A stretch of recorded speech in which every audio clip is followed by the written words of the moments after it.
everybody, welcome to McFarland Minutes, our weekly podcast hosted by Natalie McFarland, me, and founder and president of McFarland Productions, and Scout Foster, our outreach marketing manager. In these episodes, you can expect deleted scenes, in-depth campaign reviews, project highlights, marketing concepts, book reviews, and a deep dive into the creative process at Off Your Rocker Films, and of course, invaluable lessons on mentorship, leadership, and the business of it all. We are so excited to be releasing our episodes every Sunday as your soft launch to Monday. Hey everybody, welcome to McFarland Minutes, your soft launch to Monday. We today are going to talk about why general marketing advice doesn't work. I feel like you go out there's tons of social media content from marketing agencies and teachers and coaches and things like that just give you a bunch of really general stuff, but like, how do I actually apply it? So I think that's the question for today. Like general advice, like when it comes to like anything in life, like marriage, finances. Are you like a general advice follower or no?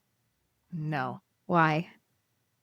I am so much more of like a strategy one-on-one type of person, right? Like I want to be able to like talk it out with somebody as it applies to whatever the situation is, right?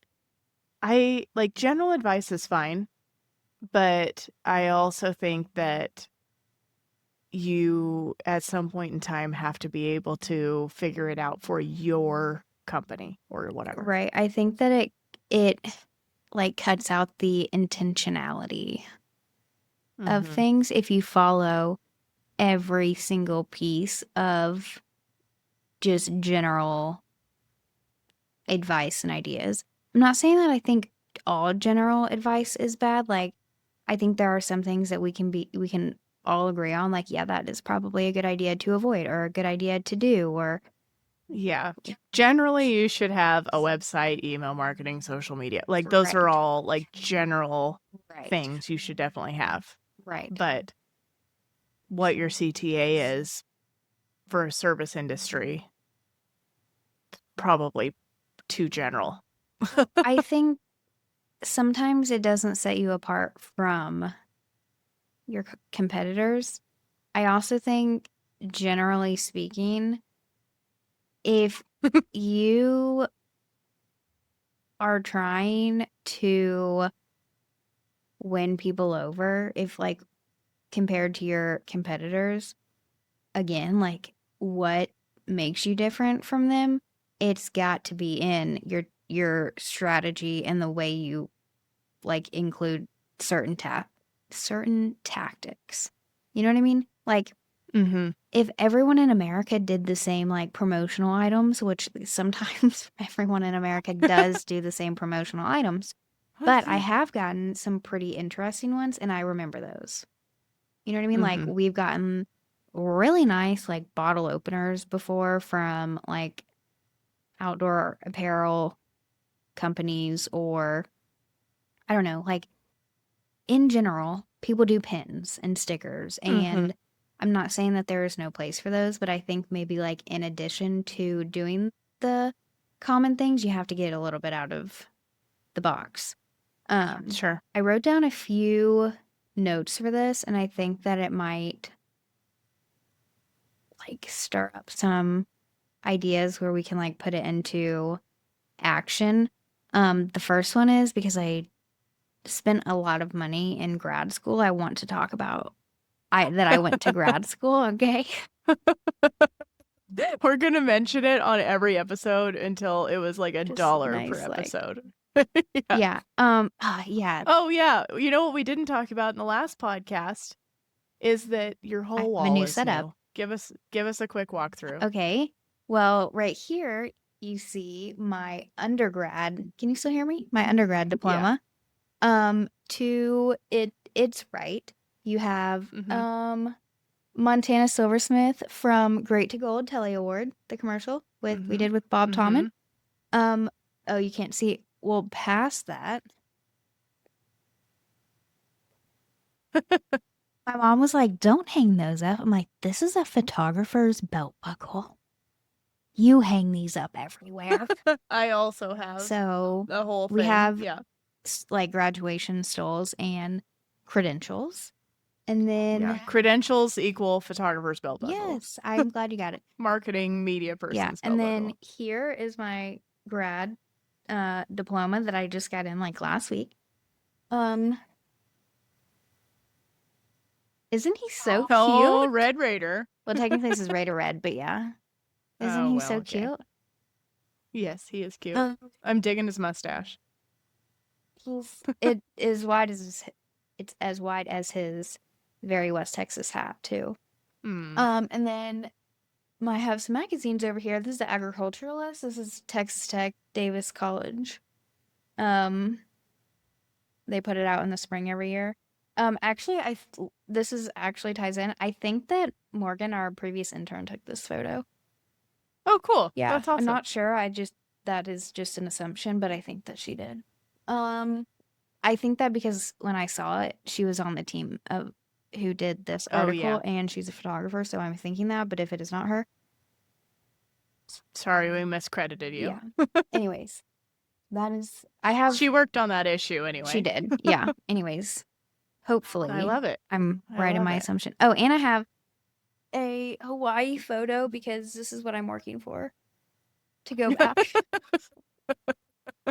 Aren't we always? I wrote a post for LinkedIn that talks about time zones, and in it I talked about how we joke all the time that we're just missing somebody in mountain time, and then I realized that technically we're still cutting out Hawaii and Alaska, so that means that I must need to go spend some time in Hawaiian time.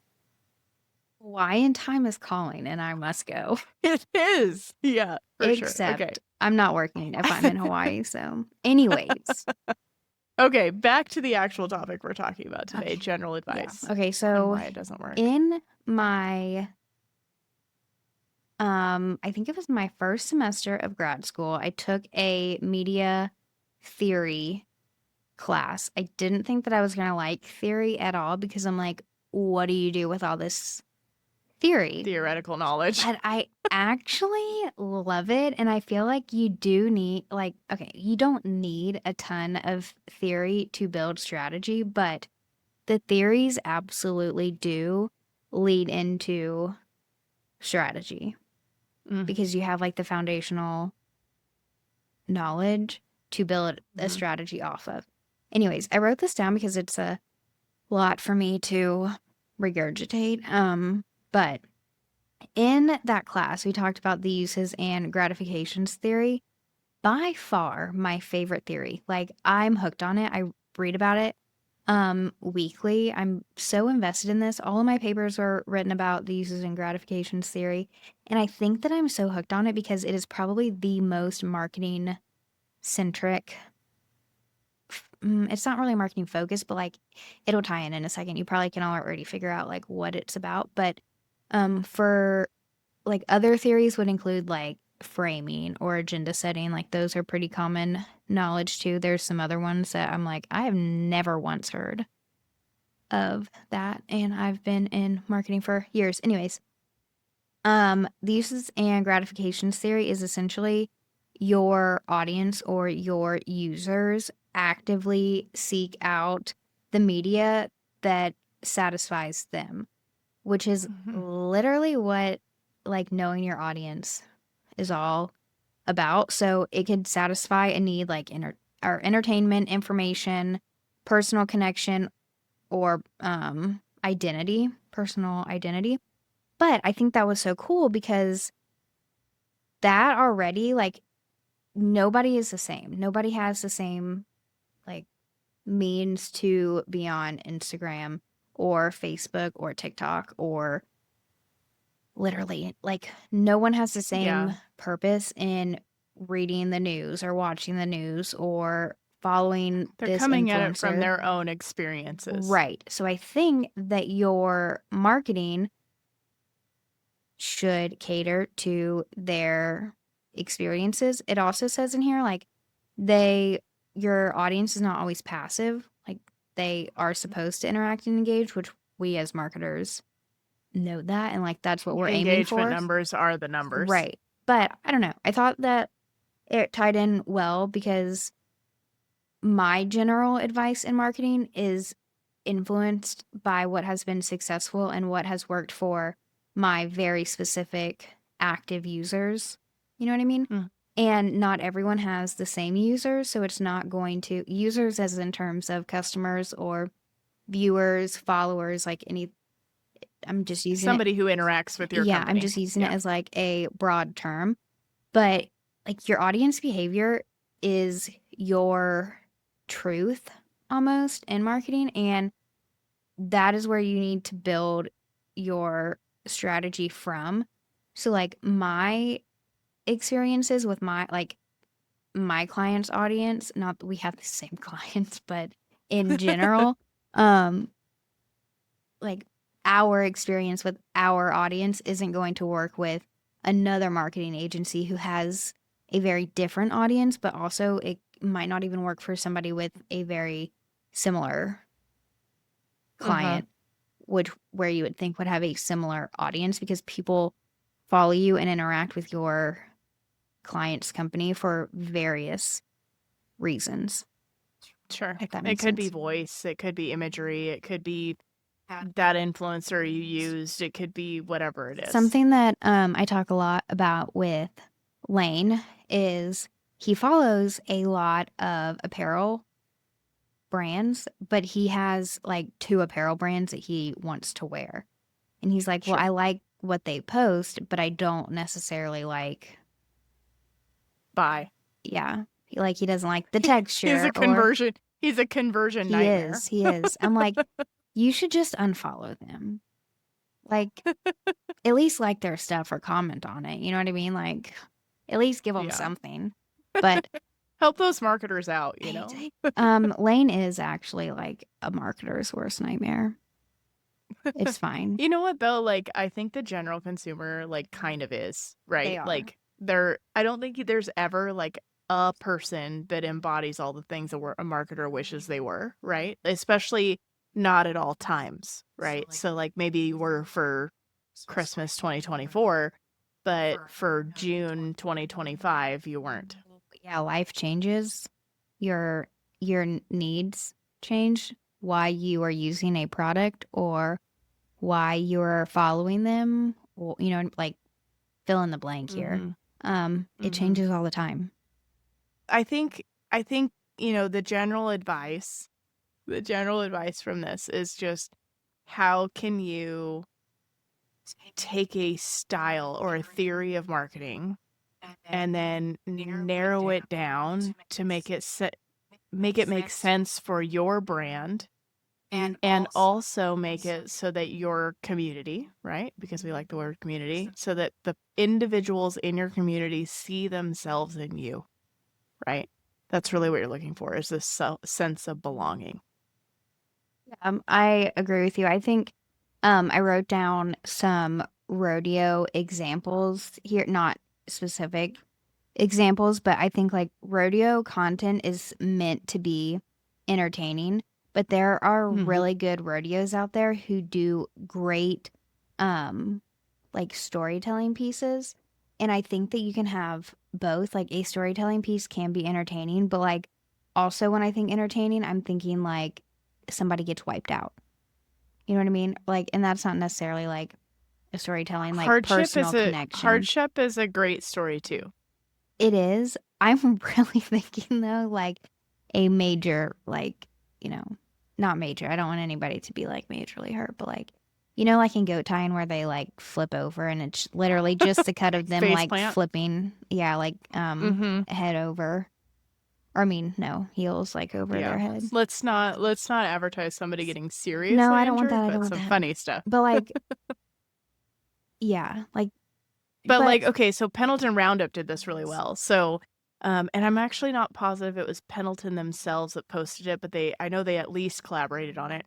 Somebody had made, there's a football clip, right, where they're yelling, "Hold the line," right? And it's like the linebackers kind of thing, right? And I think it's probably from a movie or something, and I should probably know the movie reference, but it's not coming to mind at the moment. But it's like all these football players are yelling, "Hold the line," blah blah blah, and then it cuts to all the people on the grass during the bull riding, and a guy Is holding the line a getting little too long. didn't It didn't really work committed. out. Really Yeah, committed. probably should have bailed on the line a little Oh, sooner, he was but he holding certainly held the line. He held the line. And the number of times that gets yelled on the is field a and the lot. announcer makes fun of it, the whole thing. But yes, hold the line. I feel like that was like very, if you've been on the grass at Pendleton or you've sat anywhere near where you could really see people, right, and heard the announcer making fun of people as they run away, you've experienced something that is very inherently Pendleton Roundup, right? So like that hold the line clip like strikes it very funny because it's super relatable, right? Like it's very much like I can see myself in that Yeah. as I'm laughing at people literally yelling hold the line on the grass. That's lovely. What Yeah. what is some general advice that you would not immediately follow? Like you would do some research or you would, like weigh out your options with? I think anything that says you should do some tactic, right? You should do a podcast. You should be on TikTok. You should start a YouTube. You should do streaming radio commercials.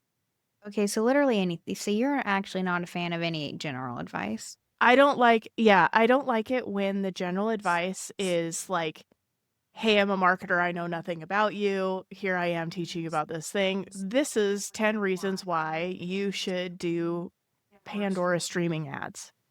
Okay. Well, let's think about the types of companies that are advertising on there, right? And what is the most effective way to do that? You probably, like, okay, if you're a company that produces the like rubber visibility balls that go on power lines, right? And you're literally manufacturing this very industrial item that's a very specialized customer, and you're serving that space only, probably don't need a Pandora streaming ad, right? Like, not going to be your space. What could be your space is maybe it's a trade show, like a power generation trade show, or maybe it's an aviation trade show. That's a very Or like niche. something with governments and things like that, right? Like I know a company who does that, which is where the example came from, right? But the point of that is you're not you're not really producing for the general public. So if the owner of that company is scrolling through social media looking for marketing ideas and they come across some creator who's coaching and they're recommending Pandora streaming ads, Yeah. not going to work for that company. But if I am a restaurant, right, in Roseburg, Oregon, and we do, I don't know, summer patio music on the like stage on Fridays or something, right? And I want to do an ad that is for that population. Number one, I'm going to geofence it. Number two, streaming ads probably pretty good, right? You're already listening to music, so I know that you're somebody who likes to listen to music. Secondarily, I've geofenced it, so I know you're within reasonable distance. So that seems like a pretty reasonable reason to do Pandora streaming ads on board. Is Pandora a thing anymore? Yeah, it is. We still use it some. You and Kevin? I feel like that was a millennial generation thing. Really does show your age, okay? I know. Yeah. I use some of the other ones too. Like what? I have like my playlists. I'm embarrassed. I have the stations on Pandora, and I'm just used to it. You know what I don't like? Okay, this is really aside. I don't like streaming services that require me to work too hard to create a playlist that I like. I don't want to spend the time doing it. So I want to give you like an example or like a feel, and like you give me the station, and then I'll dislike the things that I don't like. I don't want to spend the time building a channel, and I realize you can utilize other people's lists and things like that. But I almost feel really old because I know someone who's old enough to have Pandora. It's convenient and Okay. quick, and I've used it for so many years. Would you Look, say that it's right you're here. set in your ways? Wow. I didn't think that was a thing anymore, to be honest. But okay, yep. Uh, I have been. But okay, the point The point is, I is if you're know. gonna do streaming radio Mm-hmm. ads, be a company who would benefit from streaming radio ads. McFarland Productions is not really gonna benefit from streaming ads, right? Like that's not us. That'd be one of our clients. So the general advice doesn't work for even a company like us. Is there any? I know you touched on this a little bit in the beginning, but is there any general advice that you're like 9 out of 10 times that's gonna work? I mean, having social, Is right? that like your? Yeah, like I mean, I think the example is there's some things that you should always have, right? I think generally speaking, I think you generally you speaking, should building a strategy is a we should great turn general advice you yes, should take. have a Yeah. strategy. That is yeah, great advice. Also we could turn this episode into a drinking game by the number of times we're saying the word I general. know it But kind of it's really taken off because general advice, so I just keep saying in general or generally. Oh my God, this is actually really funny. I pray to God my family doesn't watch this episode because my dad says generally all the time, and we constantly mock him for saying it. I hope he does listen to this actually. No, I no, might send it to him. no, no, no. Like we mock him. He's actually cut down on the amount of times that he says it because I think we really just have Because you've heckled we him so have done much. that. Yeah. Anyways, okay. I need to take my own advice here and stop saying that. We have said it a lot. We have said it a lot. Probably. Anyway, I think that you need a strategy, Yeah. right? Don't go into marketing without a strategy for any situation, campaign, or year long or overview. Like, just don't fly by the seat of your pants entirely. It's going to just not be very effective. But I think that there's certain things that you can do in marketing that apply to pretty much anyone from like a very high level item, Or like right? know your audience. Yeah, like know your audience. Like create a way that your audience can identify as one of your own community, one of that brand's community, right? Like give them a reason to want to work with you and not the 100 other brands that make jackets, right? Um, I think, I used to work for a company called Tech Utilities, and we used to do lunch and learns as one of our marketing things. So we would send either a sales guy or an engineering guy or something like that to go speak to usually a municipality or something like that to teach them on some specific topic that's related to the work that we do. So that was a pretty high cost, high labor intensive marketing example. But what was great about that is that the city engineer made buddies with our mechanical engineer. And now they're familiar with each other. And he would rather work with Andy Dake at Tech Utilities at the time. Right. I think Andy's still there, but he's incredible. But the point is give people a way to see themselves or feel a part of your brand, no matter what it is that you do. I agree. That would be my one piece of general advice.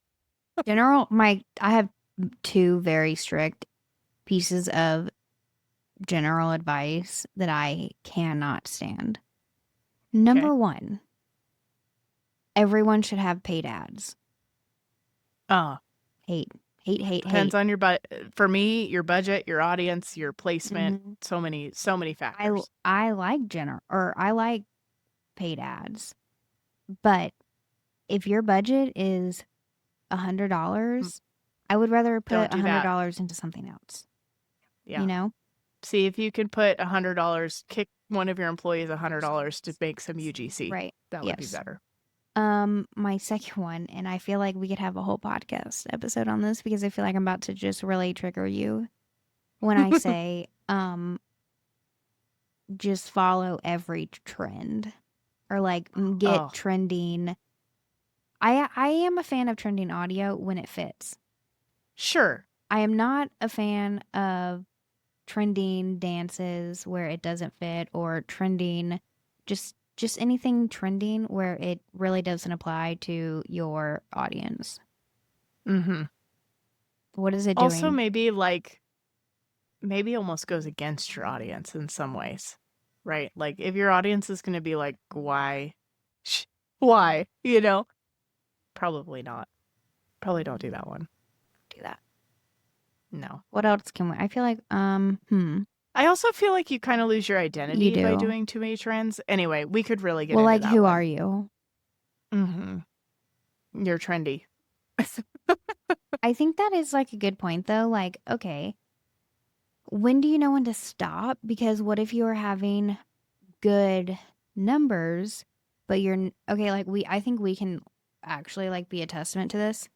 When do you know when to stop doing like social content that performs, but like your leads are low? Well, it's not working then. I think it's a conversion drop. That right. If you're watching your conversion or your engagement numbers, maybe not your engagement numbers, because I feel like when a trend really takes off, your engagement numbers probably also went up. Mm-hmm. But watch whether people are going from your social, right, which is where most of the trending stuff goes, from your social to your site, and are they purchasing? Like, are you even creating converting traffic?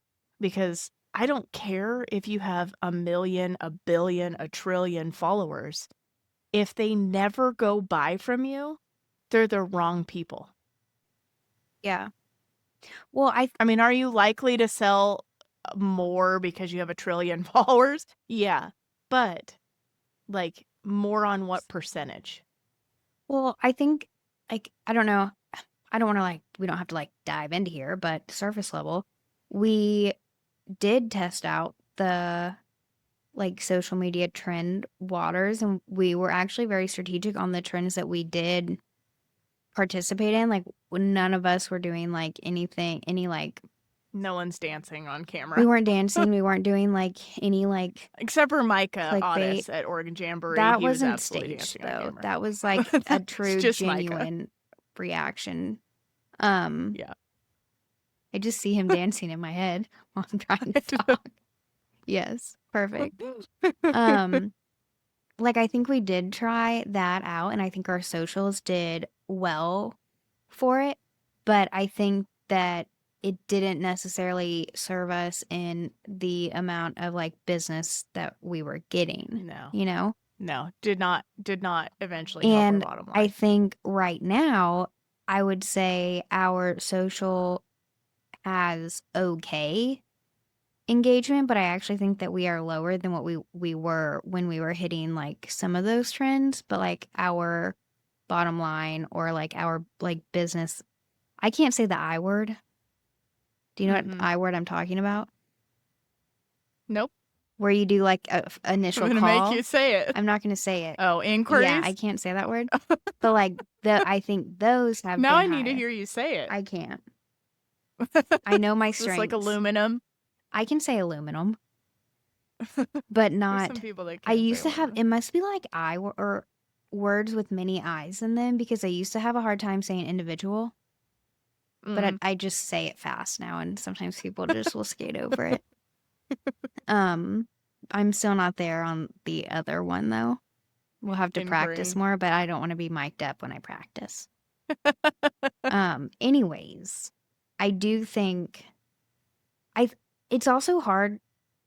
This might be like we might be getting like slightly off topic here, but I think my point in bringing that up is that we have tried the general advice just as in like, let's try it. Why not? Like, what is it gonna, like, what's it gonna hurt? Like, we do all our testing on ourselves. Right. So, like, let's just try it and see, like, if these marketing bloggers are onto Mm-hmm. something. And okay, I do think maybe like speaking on the algorithm, it was better for us. Sure. We were following what worked for the algorithm, but it didn't work for McFarland Productions It didn't work for money, conversions. like money in, yeah, clients Mm-hmm. in. There's a place for him too, right? Like, I think trends are not necessarily bad to participate in, but again, like you're saying, like participate in Just the like ones that make sense. choose Like them wisely. music festivals have a whole lot more options from the trends perspective than a Yeah. marketing company, or like, I don't know, maybe a legal office, although I've seen some pretty I've funny seen things, some but questionable maybe. like Yeah. TikToks on legal offices, and it's actually hilarious. Yeah, I was gonna like start to point out like something really serious, but then there's TSA and National Park Service, so Yeah. um Okay, but like, and the White House. but the amount of times that TSA roast me, they should absolutely roast themselves. Because, Oh like, yeah. I'm sorry, I don't know if I'm supposed to take my laptop out of my bag or not. You don't have to be grumpy about it. Entirely depends on the It airport, it does. It depends what line you're in too at Dallas, Love Field, and MCO, Yep. which Yep. would happen to be my two most frequented airports. Yeah. Portland has, I think it was maybe not since they redid the security lines, but they had like two different X-ray machines. I don't know that they're X-ray, but whatever. Two different like machines that you put your bags through. And so it was dependent, like, do I need my laptop Yeah. out or not? Was And they're dependent so on what rude line you about were it. in. Anyways, this is off topic, but yeah, I don't know. I think general advice. Maybe when we post this, we should say like this is a drinking game. Yeah, here's your You would be caption. drunk. If you would, yeah, maybe it's not a great soft launch to Monday. No, could be if you want to call out of I work on Monday. maybe.